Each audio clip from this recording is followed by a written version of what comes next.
Alors, je me prénomme Philippe.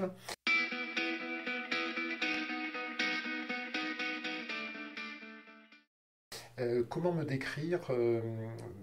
Physiquement, je ne sais pas trop. J'ai envie de le faire d'une manière un peu métaphorique, avec une image utilisée par un poète russe du XXe siècle, du début du XXe siècle, que j'aime beaucoup, qui s'appelait Mayakovsky et qui était une grande gigue de quasiment 2 mètres, et qui disait de lui: Je suis un nuage en pantalon, pour exprimer le fait que son enveloppe corporelle n'était pas forcément à l'image de l'idée qu'il se faisait de lui-même, et je me qualifierais comme ça, un nuage en pantalon. Mon pire défaut, je dirais probablement la paresse. Quoique c'est un défaut qui, mine de rien, met en œuvre beaucoup d'ingéniosité, beaucoup de malice, beaucoup de réflexion, d'anticipation, parce que pour être un vrai paresseux, il faut le penser en permanence et élaborer des plans qui demandent, mine de rien, beaucoup de travail. Mais je pense que c'est ça mon principal défaut, la paresse, sans doute. Ma principale qualité, c'est la curiosité, je crois. C'est, pour moi, c'est vraiment quelque chose de majeur. Je veux dire que la curiosité ouvre toutes les portes. C'est un passe universel. Alors après, il y a des portes, on regrette de les avoir ouvertes, mais je pense qu'il vaut mieux avoir des regrets que des remords.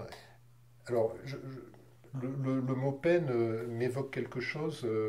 Je pleure très très rarement au cinéma, à la télé, enfin devant les films, les séries. Non pas que je sois insensible, mais bon, ça se manifeste pas par des effusions lacrymales, sauf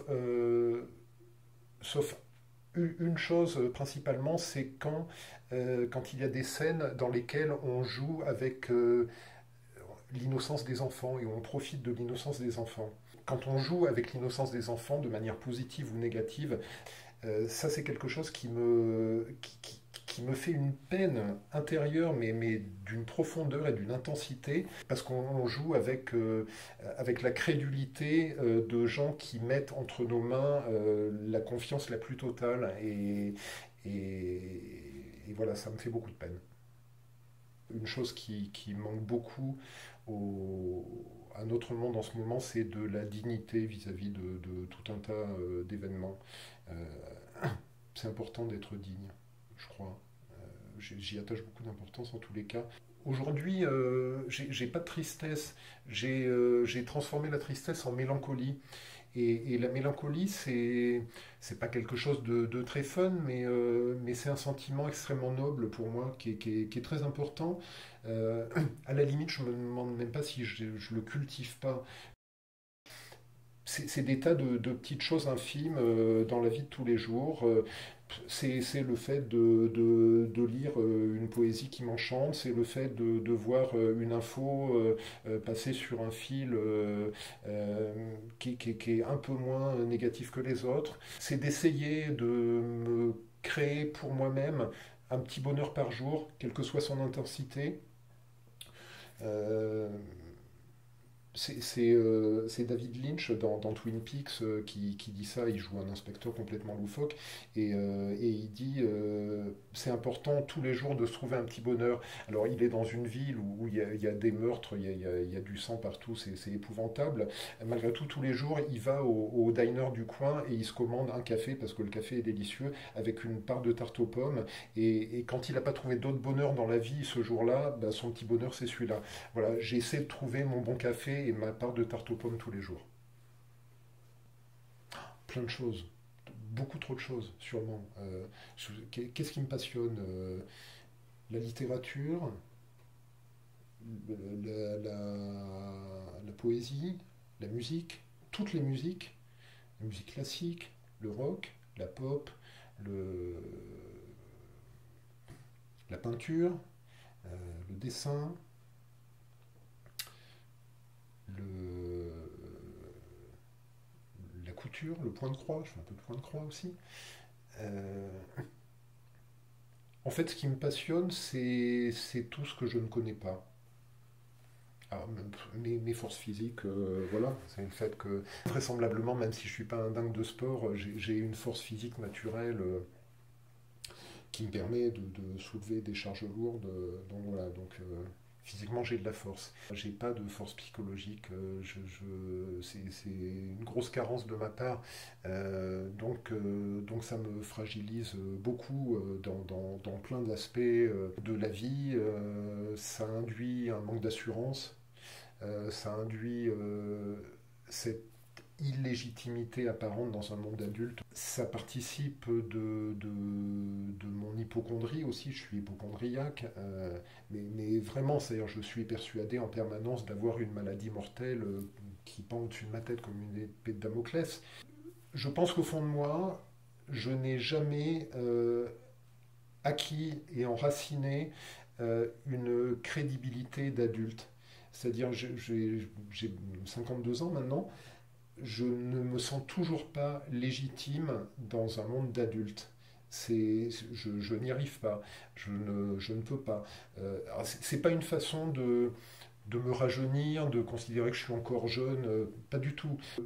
Je pense que c'est aussi quelque chose qui altère considérablement les échanges que je peux avoir dans la vie de tous les jours avec les gens qui m'entourent.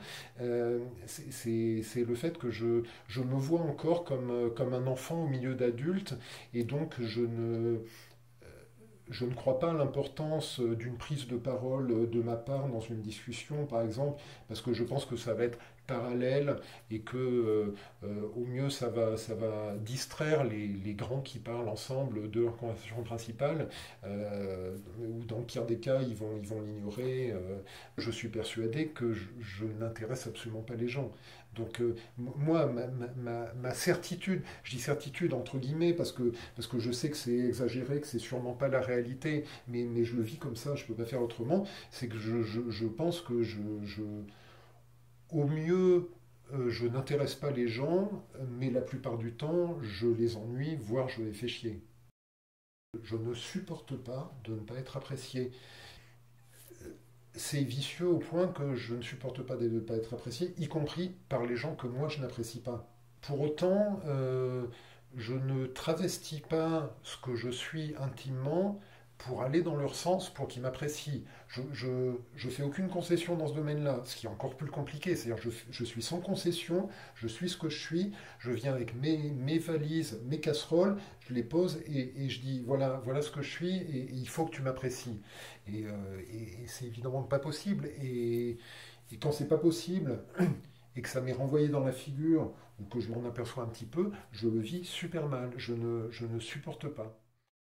J'ai d'énormes difficultés avec l'expression orale, Euh, ce qui va de pair avec le fait que j'ai d'énormes facilités avec l'expression écrite.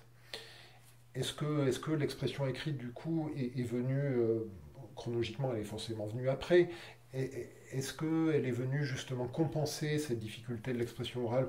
Je ne sais pas, mais oui, j'ai beaucoup de mal à parler, à trouver des arguments à l'oral. C'est pas du tout naturel pour moi, ça vient pas comme ça.